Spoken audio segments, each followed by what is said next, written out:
அஸ்ஸலாமு அலைக்கும். அல்சியா சேனல். இன்றைக்கி அல்சியா சேனலில் என்ன சமையல்னா சுட சுட ரசம், சுட சுட சோறு, மட்டன் கிரேவி. பாருங்கள், இந்த வீடியோ நான் ஏற்கனவே இந்த மட்டன் வைக்கிறது எல்லாம் போட்டுட்டேன். அதே மாதிரி பாகக்காய் பொரியல், இது இனிப்பு போட்டு தான் பண்ணியிருக்கேன். ஏற்கனவே என் வீடியோவில் போட்டுட்டேன். இதுதான் காலை நாஸ்டா. உப்புமா சாப்பிட்டாச்சு. ரவையை நல்லா செவக்க வறுத்து இப்படி உப்புமா கிட்டுனா நல்லாயிருக்கும். இதில் பொட்டுக்கடலை, முந்திரி பருப்பு, எல்லாம் வத்தல், கருவேப்பிலை போட்டு நின்றுட்டு இறக்கும் போது தேங்காய் துருவி போட்டு இறக்கணும். இதுதான் இன்றைய சமையல். பப்பாளி பழம், இப்போ காலிஃப்ளவர், மஞ்சள் போட்டு உப்பு போட்டு காலிஃப்ளவரை லைட்டாக கொதிக்கிற வெந்நியில் போட்டு வடித்து வச்சுருக்கேன். இப்படி வடித்து வச்சா அதில் உள்ள புழு பூச்சிகள்லாம் வந்துடும். இதை கொஞ்சம் கடலை மாவு, அரிசி மாவு, கொஞ்சம் தயிர், வத்தல் பொடி, இஞ்சி பூண்டு பேஸ்ட்டு எல்லாம் போட்டு சாப்பிட்ற நேரம் எண்ணெயில் போட்டு அப்படியே பொரிச்சிருவேன். காலிஃப்ளவர் சிக்கன் 65 செய்கிற முறையை சொல்லியிருக்கேன். இப்படி பிச்சுட்டு கொதிக்கிற வெந்நியில் உப்பும் மஞ்சள் பொடியும் போட்டு வடித்து வச்சிடணும். கொஞ்சம் 1 ஸ்பூன் கடலை மாவு, 1 ஸ்பூன் அரிசி மாவு, கொஞ்சம் தயிர், வத்தல் பொடி, இஞ்சி பூண்டு பேஸ்ட்டு எல்லாம் போட்டு நல்லா விரவி இதை உடனே பொரித்தா நல்லாயிருக்கும். முட்டை சாப்பிட்றவங்கன்னா வெள்ளைக்கருவு போடுங்க, நல்லாயிருக்கும். இதுதான் அல்சியா சேனலில் டுடே சமையல். அதுக்கப்புறம் இதை பிடிச்சிருந்தா, இந்த சேனல் பிடிச்சிருந்தா லைக் பண்ணுங்க. லைக் பண்ணிவிட்டு பாருங்க. இன்ஷா அல்லாஹ் நாளைக்கு வேறு ஒரு வீடியோ போடுறேன். இப்போ நம்ம அப்படியே மாடியை போய் கொஞ்சம் பார்த்துட்டு வந்துடும். சரியா? இப்போ மாடிக்கு வந்தாச்சு. நான் நேற்று டிவிஎஸில் மண்புழு உரம் கொஞ்சம் வாங்கிட்டு வந்தேன். ஒரு பாக்கெட்டு 1 கிலோ 15 ரூபா. பழுத்த பாவைக்காய் ஒன்று இருந்துச்சு. அதோட விதையை எடுத்து வச்சுருக்கேன். இப்போது இந்த கோணி சாக்கில் இந்த மண், இதில் இருக்க மண் இருக்குல்ல, நான் ஏற்கனவே பழத்தோல் எல்லாம் போட்டு ரெடி பண்ண மண்ணை இன்றைக்கி சர்வெண்ட் வந்தோடனே நம்ம இதில் சாக்கில் தட்டி மிளகாய் நாற்று, தக்காளி நாற்று நம்ம நடணும். இப்படி ஒரு சுற்று வீடியோ தோட்டத்தை காட்டுறேன்.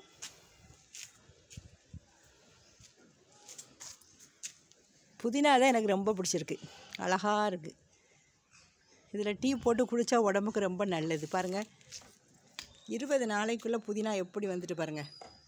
இந்த ரோஜாவில் நிறைய துளிர் வந்துட்டு பாருங்கள்.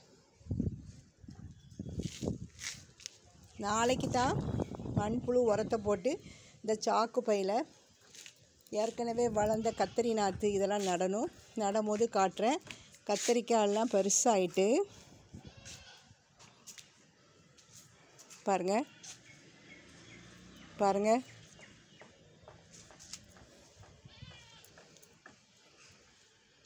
இது சூத்த விழுந்துட்டு இப்போ தண்ணி விட வந்த மாடிக்கு. இந்த கத்திரிக்காய் பாருங்கள், நல்லா பெருசாகிட்டு. இதை பறிச்சிரும், ஏன்னா முத்திரும். இந்த கத்திரிக்காவை பறிச்சிரும்.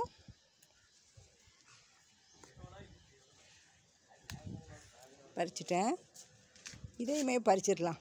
இது பிஞ்சிலேயே முத்திருதே. கத்திரி இருந்தால் கத்திரியால் கட் பண்ணணும்.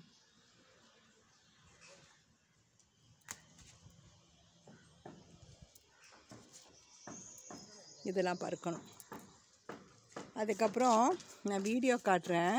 இந்த எலுமிச்சை மரத்தில் எவ்வளோ பிஞ்சு அடிச்சிருக்கு பாருங்கள். நான் வீடியோ காட்டுறேன். இந்த எலுமிச்சை மரத்தில் உங்களுக்கு தெரியுதான்னு பாருங்கள். இதுக்குமே நான் என்ன பண்ணுவேன்னா, கோழி கழுவுன தண்ணி, மட்டன் கழுவுன தண்ணியெலாம் ஊற்றுவேன். பாருங்கள் எவ்வளோ பிஞ்சு அடிச்சு பாருங்கள் இந்த எலுமிச்சை மரத்தில். இது இப்போ காய்க்க ஆரம்பிச்சிட்டு பாருங்கள், தெரியுதா? முருங்கையிலையும் நல்ல துளிர் வந்துட்டு, பப்பாளியில் லைட்டாக பூ வருது. இது இனி காய்க்க ஆரம்பிச்சிடும். அதோடு இன்றைக்கி நம்ம குட்டி தக்காளி நிறைய கிடக்கு.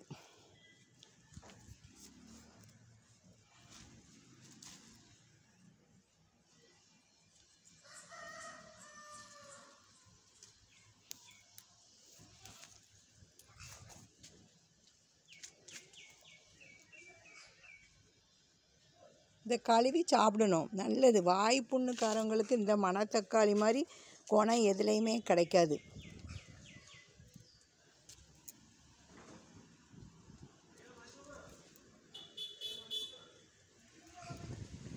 இன்றைக்கி நிறையா குட்டி தக்காளி லைட்டாக அலசி கழுவிட்டு சாப்பிடுங்க, கழுவாமல் சாப்பிடாதீங்க.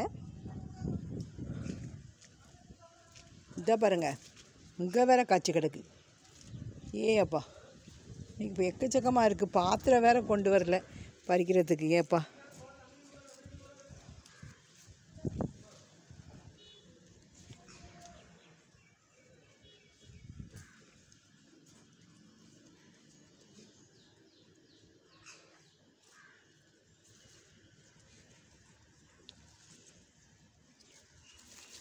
இந்த காயை என்ன பண்ணணும், நம்ம லைட்டாக தயிர் மோர் விட்டு கொஞ்சம் வெயிலில் வச்சா வத்தல் ரெடி ஆயிரும். பறிக்கணும், நிறைய கிடக்கு.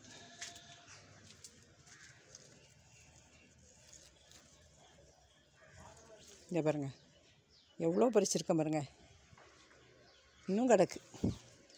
சரி, இதை நாளைக்கு பறிச்சிக்கலாம்.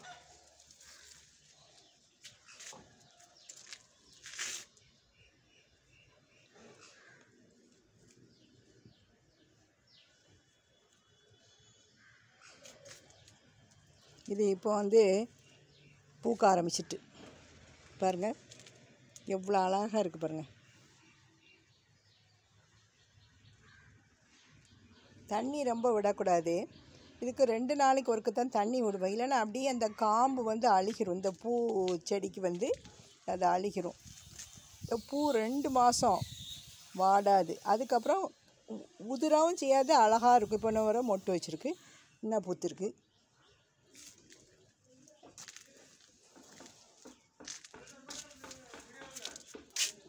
இப்போ எல்லாத்துக்குமே தண்ணி விட்டுரும். இன்றைக்கி வந்து இவ்வளோ இது படிச்சிருக்கு.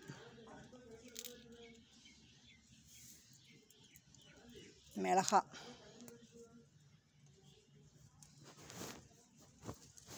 நல்லா பெருசாகிட்டு மிளகா.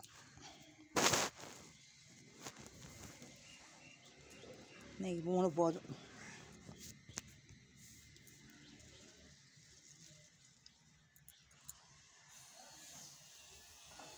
ஒரு தக்காளி கூட உதிரவே இல்லைங்க, ஒரு தக்காளி கூட உதிரவே இல்லை. இன்னும் நிறைய தக்காளி செடி வளர்ந்துருக்குது. கொஞ்சம் மண் பேக்கில் போட்டுட்டு அதுக்கப்புறம் எல்லாம் நான் நடவு பண்ணுறதை உங்கள்கிட்ட காட்டுறேன். ஏன்னா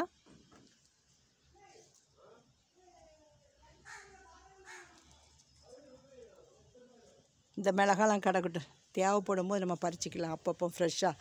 அவரை பூ கூட உதிரலை பாருங்கள், எவ்வளோ அழகாக இருக்குது, பிஞ்சு வந்திருக்கு.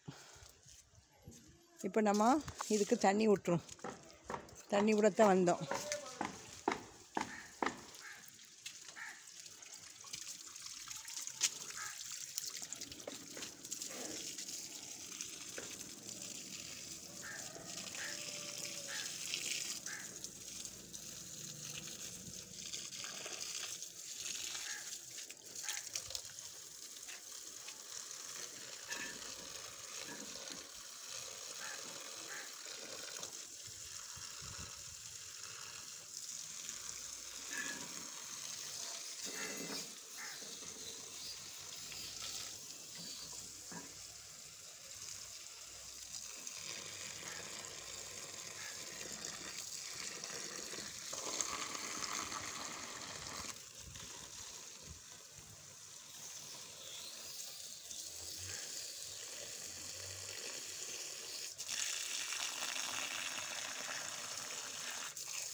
இந்த பாகற்காய் வித்தை வந்து வெயிலில் வச்சுருக்கேன். நாளைக்கு நடும்போது ஒரு வீடியோ காட்டுறேன் உங்களுக்கு.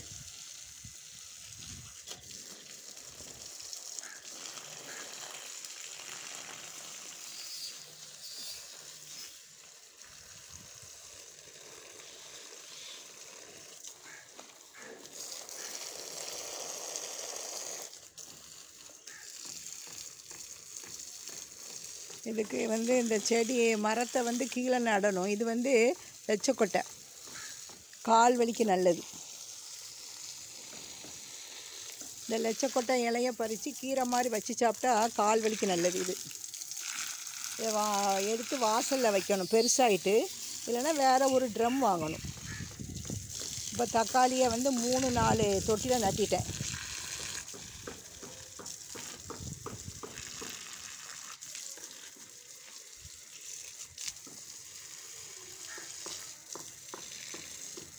வெட்டுக்கிளி வந்து இந்த தூதுவளை எல்லாத்தையும் கடிச்சிட்டு போகுது. வேப்பெண்ணெய் வாங்கி தெளிக்கணும்.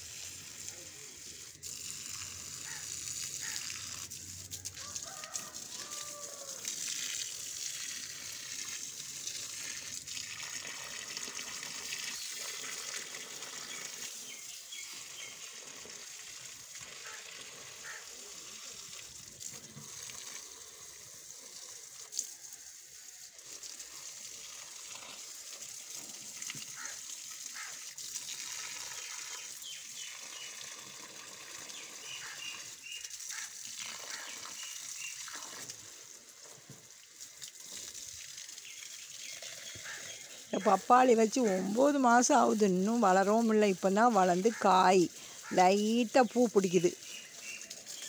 காய் வந்ததுக்கப்புறம் பப்பாளியில் வந்ததுக்கப்புறம் போடுறேன்.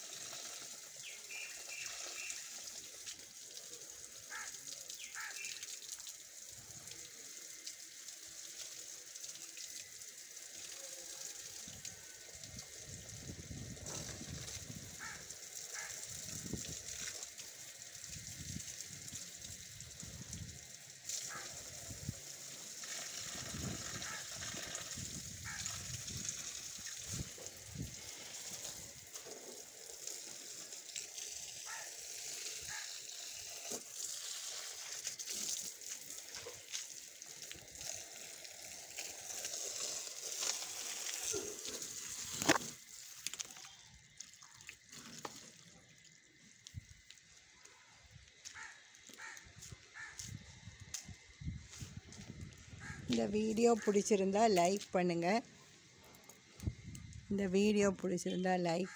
ஷேர் பண்ணுங்கள். இன்ஷா அல்லாஹ் நாளைக்கு ஒரு வீடியோ போடுறேன். அஸ்ஸலாமு அலைக்கும்.